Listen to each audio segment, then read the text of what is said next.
నమస్తే, welcome to Disha TV. Khairatabad MLA Danam Nagender తన శాసనసభ సభ్యత్వానికి రాజీనామా చేసేందుకు జంకుతున్నారా అంటే అవుననే సమాధానం వినిపిస్తున్నది. ఉప ఎన్నికను ఎదుర్కొనేందుకు ఆయన సిద్ధంగా లేరని, ఒకవేళ పోటీ చేసినా గెలుస్తారా లేదా అనేది చెప్పలేమని, క్షేత్రస్థాయిలో పరిస్థితులు భిన్నంగా ఉన్నాయంటూ ప్రచారం జరుగుతోంది. అందుకే స్పీకర్కి ఇచ్చిన అఫిడవిట్లో తాను కాంగ్రెస్ కార్యక్రమాలకు వ్యక్తిగత హోదాలో మాత్రమే వెళ్ళినట్టు వివరణ ఇచ్చినట్టు తెలుస్తుంది. గత ఎన్నికల్లో బీఆర్ఎస్ గుర్తు మీద గెలిచి ఫిరాయింపులకు పాల్పడిన ఎమ్మెల్యేలపై దాఖలైన అనర్హత పిటిషన్ విషయంలో విచారణ త్వరగా పూర్తి చేయాలని సుప్రీం ఆదేశాలున్నాయి.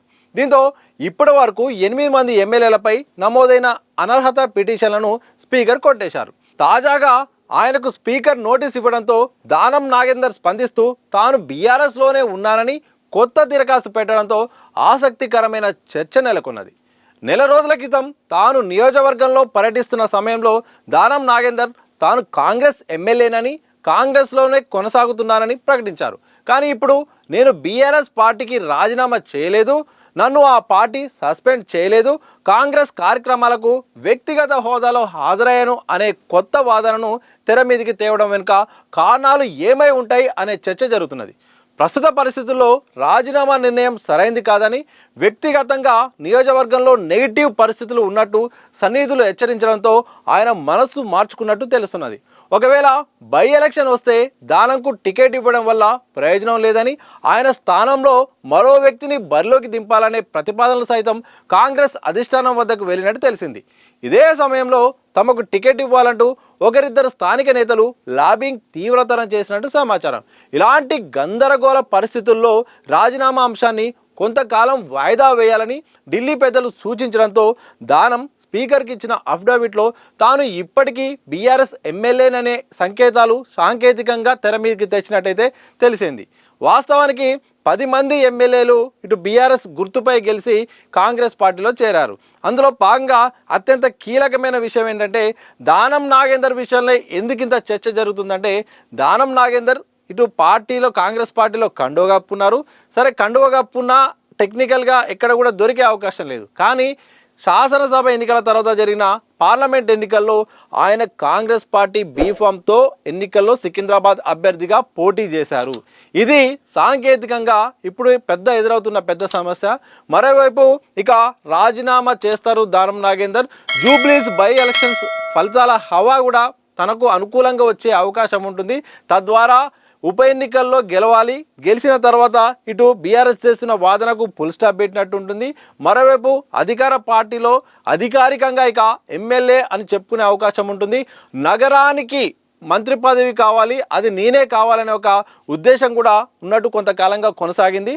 అందులో భాగంగానే గత నెలలో ఆయన నియోజకవర్గంలో పర్యటిస్తున్న సమయంలో నేను కాంగ్రెస్ పార్టీలో ఉన్నారు, మిగతా ఎమ్మెల్యేలు వాళ్ళు ఫిరాయించిన ఎమ్మెల్యేలు ఏ పార్టీలో ఉన్నారో నాకు తెలియదు, నేను మాత్రం హస్తం పార్టీలోనే ఉన్నాను, కాంగ్రెస్ పార్టీలోనే కొనసాగుతాను, బైపోల్ ఎప్పుడు వచ్చినా కానీ నేను భయపడేది లేదు, నాకు ఎన్నికలు అనేది కొత్త కాదు, ఎన్నికలంటే భయం కాదు, తప్పకుండా ఎన్నికలు ఎప్పుడు వచ్చినా కానీ గెలుపు నాదే అన్నట్టుగా చాలా సందర్భాల్లో ఆయన మాట్లాడారు. అయితే తాజాగా ఇటు ఈ తెలంగాణ అసెంబ్లీ నుండి ఎప్పుడైతే నోటీసులు వచ్చాయో దానికి వివరిస్తున్న సమయంలో మాత్రం ఆయన చేసిన వ్యాఖ్యలు, ఆయన తీసుకున్న నిర్ణయం అనేది కాస్త ఆసక్తికరంగా మారింది.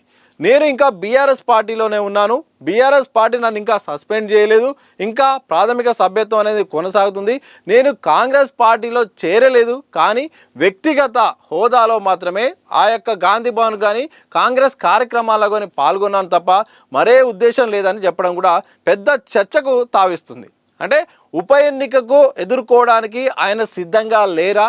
ఉప ఎన్నిక ఒకవేళ వస్తే ఆయన ఒకవేళ పోటీ చేస్తే గెలిచే పరిస్థితి క్షేత్రస్థాయిలో లేదనే ఒక రిజల్ట్స్ ఏమైనా వచ్చాయా, రిపోర్ట్లు ఏమైనా వచ్చాయా? దాంతోపాటు మరోవైపు మిగతా వాళ్ళు కూడా చాలామంది కూడా ఢిల్లీ పెద్దలతో కూడా లాబింగ్ చేస్తూ ఆయన గెలిచే అవకాశం లేదు, ఆయన స్థానంలో మాకు అవకాశం ఇవ్వాలని కూడా చాలామంది ఆశా అవ్వాలైతే మాత్రం లాబింగ్ చేస్తున్నట్టు తెలుస్తుంది. ఇవన్నీ కూడా అవసరమా ఈ టైంలో ఉన్న తలనొప్పిలో ఇంకా కొత్త తలనొప్పి పెట్టుకోవడం ఎందుకు?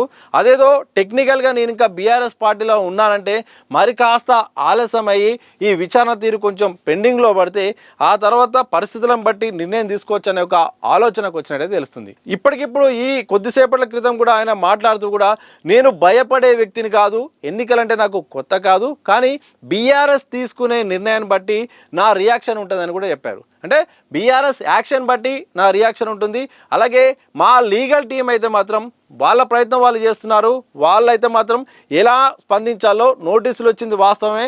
ఆ నోటీసులకు కూడా లీగల్ టీం అయితే మాత్రం సరైన సమాధానం కూడా చెప్తుంది. ఆ సమాధానం బట్టి ఇటు తెలంగాణ స్పీకర్ అయితే మాత్రం ఏ నిర్ణయం తీసుకుంటారో ఆ నిర్ణయాన్ని బట్టి నా యొక్క విధి విధానాలు ఉంటాయి.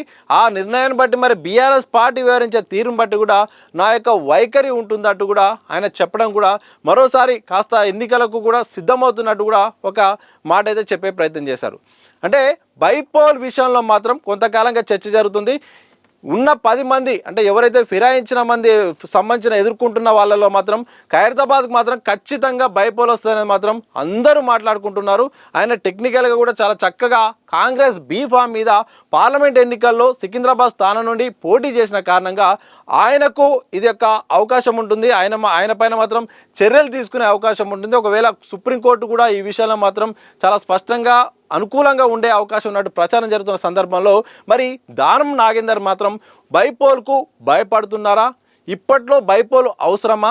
పరిస్థితులు చూస్తుంటే క్షేత్రస్థాయిలో తన క్యాడర్ కానీ అత్యంత సన్నిహితులు కానీ చెప్పినట్టు అయితే మాత్రం ఇప్పట్లో వద్దు, పరిస్థితులు బాగలేవు, ఓటర్ల నాడి బాగలేదు, నెగిటివ్గా ఉంది అన్న విషయం తెలిసిన తర్వాత కొంత ఆలస్యంగా కొంతకాలం తర్వాత కూడా నిర్ణయం తీసుకోబోతున్నట్టయితే తెలుస్తుంది. ఇక తెలంగాణ స్పీకర్ కూడా ఈ యొక్క అంశాన్ని పెండింగ్లో పెట్టి ఇటు సుప్రీంకోర్టు కూడా మరింత సమయం కావాలి, ఇప్పుడే అఫిడవిట్ వచ్చింది, ఆ తర్వాత స్పందించిన తర్వాత ఫైనల్ తీర్పు నిర్ణయానికి అయితే మాత్రం దానం నాగేందర్ విషయంలో కొంత సమయం కావాలన్నట్టు కూడా అసెంబ్లీ స్పీకర్ కోరే అవకాశం ఉంది. దానికి కోర్టు మరి ఏమంటుందో తెలియాల్సిన అవసరం ఉంది. ఏదేమైనప్పటికీ కూడా దానం నాగేందర్ తీరైతే మాత్రం పొలిటికల్ సర్కిల్లో ఆసక్తికరమైన చర్చ జరుగుతుంది. బైపోల్ ఇక తప్పదని ఒకవైపు చర్చ జరుగుతుంటే మరోవైపు బైపోల్కు భయపడుతున్నారు. బైపోల్కు సిద్ధంగా దానం నాగేందర్ లేడని కూడా ఆయన మాటలు బట్టి చూస్తే అర్థమవుతుందని కూడా చర్చ అయితే నడుస్తుంది. మరి ఈ విషయంలో ఏం జరుగుతుంది? మరి ఆయన రాజీనామా చేస్తారా, లేకపోతే సస్పెన్షన్ వేడిపడుతుందా, లేకపోతే విచారణ తీరు మరి కాస్త ఆలస్యం పడే అవకాశం ఉంటుందా అనేది మాత్రం తెలియాల్సిన అవసరం అయితే ఉంది.